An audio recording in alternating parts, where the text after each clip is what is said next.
Hey, good morning to everybody. Happy Saturday. It's Daryl here. It's bright and freaking early, man. It's 3 a.m. here in Connecticut on the East Coast. Okay, we got what, 3 days, 4 days left to the election. And I've talked about this before. Seriously, I have a lot of anxiety about what's going to happen in these next days, what's going to happen on Tuesday, what's going to happen after Tuesday, and what's going to happen if Donald Trump actually wins, or even if he doesn't win and he somehow manages to take power, because that's a real fear of mine, and I'm sure a fear of other people. Because I mean, let's face it, he has that mentality, and his supporters have that mentality that they are not going to lose. They are going to rule over America for the foreseeable future. That's their seeming opinion, their seeming outlook. Let me share this with you guys. Yesterday, I've told you guys before, I don't see a whole lot of Trump signs and flags, not as much as there was back in the 2020 in the city that I live in here. Let me share this with you. I was going about to pay my bills actually for my cell phone yesterday. It was busy, it was about noon, and I was in my downtown city right here, going on Main Street actually. And I'm coming up to a stoplight, the main intersection. What do I see but a man standing on the corner waving a flag with a Trump flag.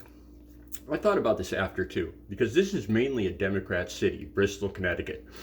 And he's standing in front of a whole new, the city is flourishing. There's all new buildings, there's plenty of jobs here, the pay's good, the rent's low. It's a great city, it's a clean city. There's not a lot of crime, and it's mainly a Democrat city. It's historically a Democrat-leaning city, although we do have a Republican mayor right now. And he's standing in front of one of the most flourishing places in the city, and he's waving this Trump flag. So, I wasn't rude, but as I drove by, it's a beautiful warm day. It was almost 80 degrees here yesterday.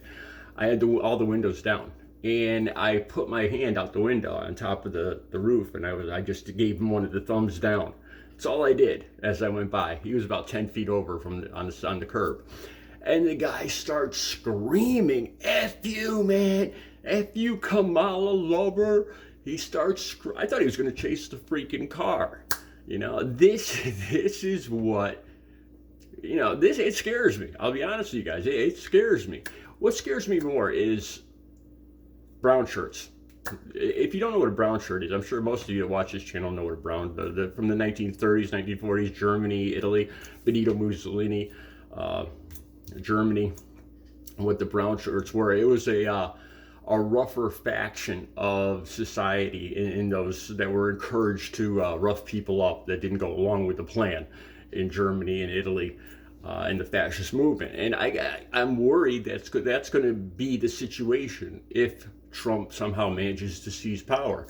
He's been talking about this enemy within, and I can't help but think he's referring to not only people like Pelosi or Kamala Harris or Hillary Clinton, but I get the distinct feeling that he's talking about liberals and Democrats, people like me, people that might voice their opinion on social media platforms like YouTube. Me, the liberal redneck, Bo of the Fifth Column. I would love to talk to Bo or the liberal redneck or other YouTubers that are liberal Democrat leaning, and ask them if they see this as a possibility or a fear of theirs. Because he talks about using the army to deal with the enemy from within, or liberal Democrats in the United States if he takes power. It really appears that his whole plan and his supporters' plans are revenge, like a revenge fest.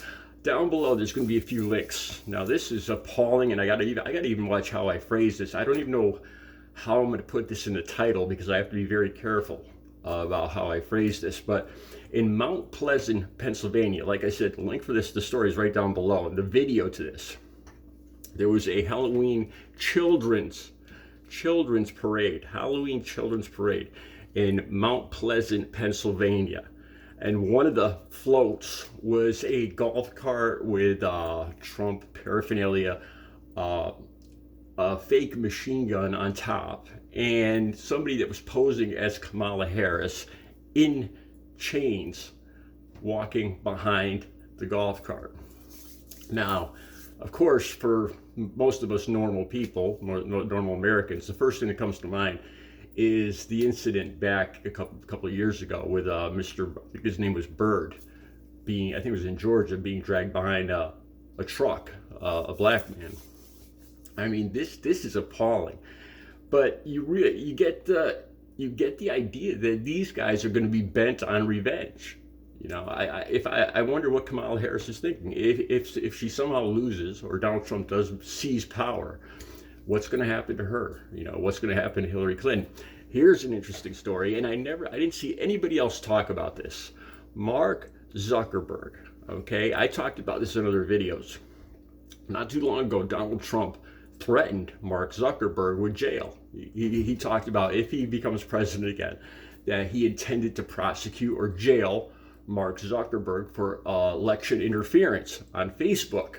Okay, and right after that, I saw Mark Zuckerberg backpedaling on a lot of Facebook policies.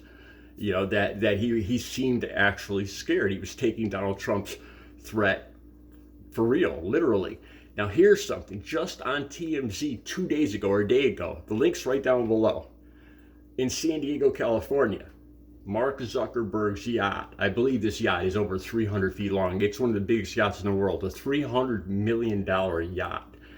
And it's actually got a support boat yacht that goes with it, like a 200-foot support yacht that goes along with this giant super yacht.